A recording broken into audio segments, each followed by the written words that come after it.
Right breaking news చూస్తున్నాం. December 1 నుంచి 9 వరకు ప్రజా పాలన వారోత్సవాలు నిర్వహించనుంది కాంగ్రెస్ ప్రభుత్వం. డిసెంబర్ 2వ వారంలో స్థానిక సంస్థల ఎన్నికలకు సంబంధించి షెడ్యూల్ రాబోతోంది. డిసెంబర్ 1 నుంచి 9 వరకు ఏవైతే ప్రజా పాలన వారోత్సవాలను నిర్వహించబోతోంది కాంగ్రెస్ ప్రభుత్వం. తెలంగాణ కేబినెట్ సమావేశంలో కీలక నిర్ణయాలను తీసుకున్నారు. డిసెంబర్ 2వ వారంలో స్థానిక సంస్థల ఎన్నికల షెడ్యూల్ రాబోతోంది. డిసెంబర్ 2వ వారంలో స్థానిక సంస్థల ఎన్నికల షెడ్యూల్ ఇవ్వాలని తెలంగాణ కేబినెట్ నిర్ణయం తీసుకుంది. ప్రజాపాలన వారోత్సవాల తర్వాతనే లోకల్ బాడీ ఎలక్షన్స్ నిర్వహించాలని డిసైడ్ చేసింది కేబినెట్.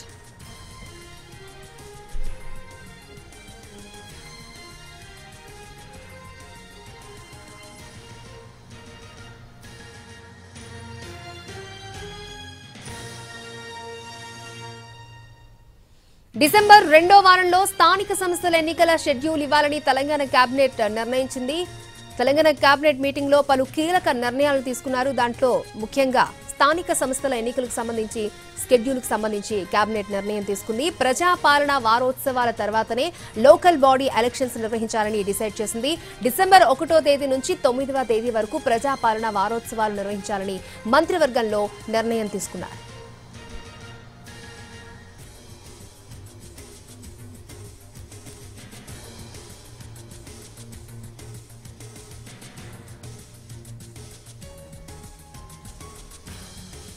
తెలంగాణ కేబినెట్ సమావేశంలో కీలక నిర్ణయాలు తీసుకున్నారు. డిసెంబర్ 2వ వారంలో స్థానిక సంస్థల ఎన్నికల షెడ్యూల్ ఇవ్వాలని తెలంగాణ కేబినెట్ నిర్ణయం తీసుకుంది. పూర్తి డీటెయిల్స్ అందించడానికి మా ప్రతినిధి సుధీర్ మనకు అందుబాటులో ఉన్నారు. Sudheer, over to you.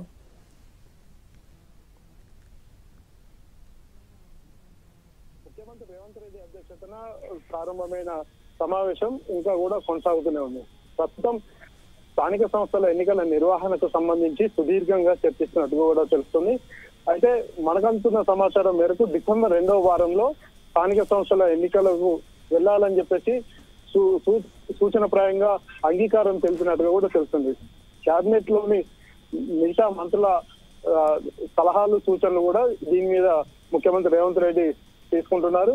ఈ నేపథ్యంలోనే డిసెంబర్ 1వ తేదీ నుంచి 9వ తేదీ వరకు కూడా ప్రజాపాలన వారోత్సవాలు నిర్వహించాలని చెప్పేసి ప్రభుత్వం నిర్ణయం తీసుకుంది. ప్రజాపాలన వారోత్సవాలు ముగిసిన తర్వాత ఇందుకు సంబంధించి స్థానిక సంస్థల ఎన్నికలకు వెళ్లేందుకు ఎన్నికల కమిషన్ కు కన్సెంట్ ఇవ్వాలి తెలంగాణ రాష్ట్ర ప్రభుత్వం. అదేవిధంగా పంచాయతీరాజ్ శాఖ కన్సెంట్ ఇవ్వాల్సి ఉంటుంది. ఆ నేపథ్యంలోనే 1 నుంచి 9 వరకు ఈ వారోత్సవాలు చేసిన తర్వాత ఈ వారోత్సవాల్లో కూడా తెలంగాణ ప్రభుత్వ లక్ష్యాలు ఏవైతే ఉన్నాయో తెలంగాణ ప్రభుత్వ లక్ష్యాలను అదేవిధంగా పథకాలను పూర్తి స్థాయిలో ప్రజల్లోకి తీసుకువెళ్లాలని చెప్పేసి అయితే నిర్ణయించారు. ఇప్పటి వరకు తెలంగాణ ప్రభుత్వం రాష్ట్రంలో అమలు చేస్తున్న పథకాలు, సంక్షేమ పథకాలతో పాటుగా అభివృద్ధి కార్యక్రమాలను పెద్ద ఎత్తున ప్రజల్లోకి తీసుకువెళ్లాలని చెప్పేసి అయితే నిర్ణయించారు. ఈ నేపథ్యంలోనే డిసెంబర్ 2వ వారంలో స్థానిక సంస్థల ఎన్నికలకు వెళ్లాలని చెప్పేసి నిర్ణయించినట్టుగా కూడా తెలుస్తుంది. అయితే దీనికి రిజర్వేషన్లు ఏవైతే ఉన్నాయో రిజర్వేషన్ల అంశం కూడా ప్రస్తుతానికి చర్చకు వచ్చింది.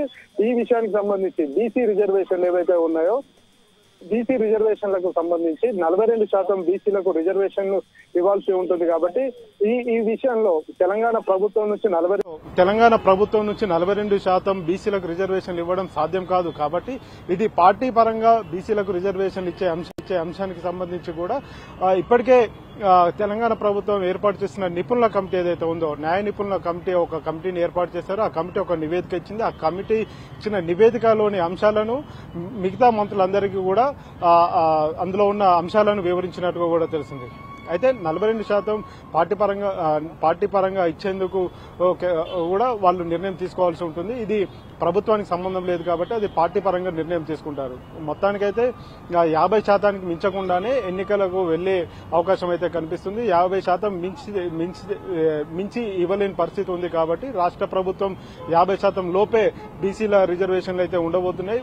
అంటే బీసీలకు 25%, ఎస్సీ ఎస్టీలకు మరో 25% ఉంది. కాబట్టి మొత్తానికి 50%గా రిజర్వేషన్లు ఉంటాయి. కాబట్టి బీసీ రిజర్వేషన్లు 25% వరకే ఉండే అవకాశం అయితే ఉంది. అది పార్టీ పరంగా అయితే 42% అనేది సాధ్యమవుతుంది. పార్టీకి 42% బీసీలకు రిజర్వేషన్లను కల్పిస్తూ ఆ పార్టీ పరంగా వారిని కూడా నిర్ణయం తీసుకునే అవకాశాలు అయితే కనిపిస్తున్నాయి. మొత్తానికి స్థానిక సంస్థల ఎన్నికలకు సంబంధించి ఒక క్లారిటీ వచ్చిందని కూడా చెప్పవచ్చు. డిసెంబర్ 2వ వారంలోనే ఈ స్థానిక సంస్థల ఎన్నికల నిర్వహణ సాధ్యమవుతుంది అనేది కూడా తెలుస్తుంది. ఎందుకంటే ప్రస్తుతం రాష్ట్రంలో ఉన్న పరిస్థితులు ఏవైతే ఉన్నాయో ఆ పరిస్థితుల ప్రకారం అంటే శాంతి భద్రతలన్నీ కూడా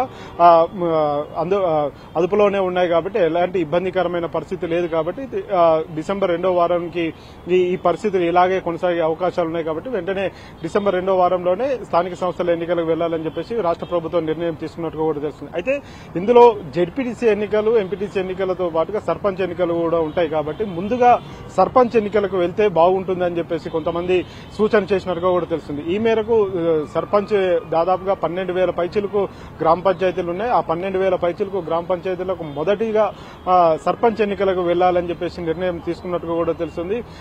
ఆ తర్వాతే జెడ్పీటీసీ, ఎంపీటీసీ. ఎందుకంటే జెడ్పీటీసీ, ఎంపీటీసీ రెండు కూడా పార్టీ పరంగా జరిగేటి, పార్టీ గుర్తుల మీద జరిగే ఎన్నికలు కాబట్టి అవి తర్వాత నిర్వహించి ముందుగా ఎలాంటి పార్టీ గుర్తులు లేకుండా ఇండిపెండెంట్ గా అంటే పూర్తిగా వేరే గుర్తులతోటి నడిచే ఎన్నికలు కాబట్టి సర్పంచ్ ఎన్నికలను ముందుగా నిర్వహించాలని చెప్పేసి కూడా నిర్ణయం తీసుకున్నట్టుగా కూడా తెలుస్తుంది. ఈ విషయానికి సంబంధించి కాసేపట్లోనే అధికారిక ప్రకటన చేసే అవకాశాలు అయితే కనిపిస్తున్నాయి.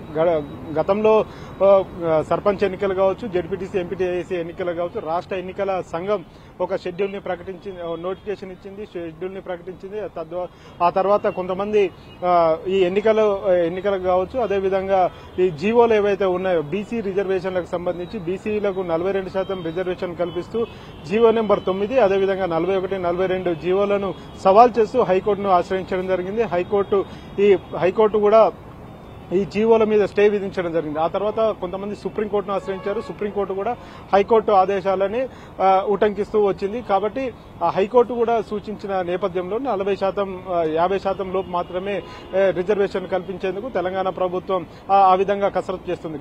గత ప్రభుత్వాలు 2018 ఎలక్షన్ల సందర్భంలో కూడా బీసీల రిజర్వేషన్ల అంశం ఏదైతే ఉందో అది గత ప్రభుత్వాలకు కూడా ఇబ్బందికరంగా మారడంతో పాత రిజర్వేషన్లు ఏవైతే ఉన్నాయో పాత రిజర్వేషన్ల ప్రకారమే వారంతా కూడా ఎలక్షన్ నిర్వహించారు. అయితే ఇప్పుడు మళ్లీ బీసీ కమిషన్ కావచ్చు, బీసీ డెడికేషన్ కమిషన్ ఏదైతే ఉందో బీసీ డెడికేషన్ కమిషన్ గతంలోనే బీసీల జనగణన చేశారు, సర్వే చేసి బీసీల సంబంధించిన జనాభాను పూర్తిగా లెక్కగట్టే ప్రయత్నం అయితే చేశారు. వాటిని కూడా హైకోర్టు గాని సుప్రీంకోర్టు గాని పరిగణలోకి తీసుకోలేదు. కాబట్టి ఇప్పుడు బీసీ డెడికేషన్ కమిషన్ గాని లేకపోతే బీసీ కమిషన్ ఇచ్చే వివరాలు ఏవి కూడా వాటిని అధికారికంగా ధృవీకరించే పరిస్థితి లేదు. కాబట్టి గతంలో ఏవైతే రిజర్వేషన్ కి సంబంధించిన అంశాలు ఏవైతే ఉన్నాయో వాటన్నిటిని కూడా మళ్లీ ఇప్పుడు 2025లో కూడా సేమ్ అవే రిజర్వేషన్లను అమలు చేసే అవకాశాలు ఉన్నాయని చెప్పేసి తెలుస్తుంది.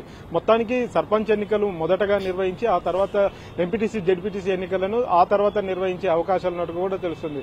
ఆ తర్వాత అంటే సర్పంచ్ ఎన్నికలు ముగిసిన తర్వాత వాటికి వచ్చే రిజల్ట్స్ ఆధారంగానే చేసుకుని మిగతా ఎన్నికలను నిర్వహిస్తే బాగుంటుందని చెప్పేసి కూడా కేబినెట్ లో చర్చ జరిగినట్టు కూడా తెలుస్తుంది. అంతేకాకుండా ఫిబ్రవరి చివరి వారంలో మున్సిపల్ ఎన్నికలు కూడా జరగాల్సి ఉంటుంది. ఎందుకంటే ఇప్పటికే చాలా మున్సిపాలిటీల్లో కూడా పదవీ కాలం ముగిసింది. కానీ జిహెచ్ఎంసీ లాంటి మున్సిపాలిటీలు ఏవైతే ఉన్నాయో, కార్పొరేషన్లు ఏవైతే ఉన్నాయో వాటిలో ఇంకా కూడా పదవీ కాలం కొనసాగుతుంది. కాబట్టి వారికి ఫిబ్రవరి చివరి నాటికి వారికి సంబంధించిన పదవీ కాలం ముగుస్తుంది. ఇవన్నిటినీ కూడా చూసుకున్నట్లయితే ఆ తర్వాత మున్సిపల్ ఎన్నికలను నిర్వహించాలని చెప్పేసి కూడా భావిస్తున్నట్టుగా కూడా తెలుస్తుంది. అంటే మొదటగా సర్పంచ్ ఎన్నికలు, ఆ తర్వాత ఎంపీటీసీ, జెడ్పీటీసీ ఎన్నికలు, ఆ తర్వాత మున్సిపల్ ఎన్నికలు నిర్వహించాలని చెప్పేసి అయితే భావిస్తున్నారు. వీటన్నిటికీ సంబంధించి కూడా ఇప్పుడు కేబినెట్ లో చర్చ జరుగుతుంది. ఆ తర్వాత కేబినెట్ కు సంబంధించిన పూర్తి అధికారిక ప్రకటన మంత్రులు చేసే అవకాశాలు ఉన్నట్టుగా తెలుస్తోంది. అక్షయ, సుధీర్, అలాగే జూబ్లీహిల్స్ బైపోల్లో గెలిచి మంచి ఉత్సాహంలో ఉంది, క్యాడర్ కూడా మంచి జోష్లో ఉన్నారు. సో ఏ విధంగా సమాయత్తం అవ్వబోతోంది అంటారు కాంగ్రెస్ స్థానిక సంస్థల ఎన్నికలకు సంబంధించి?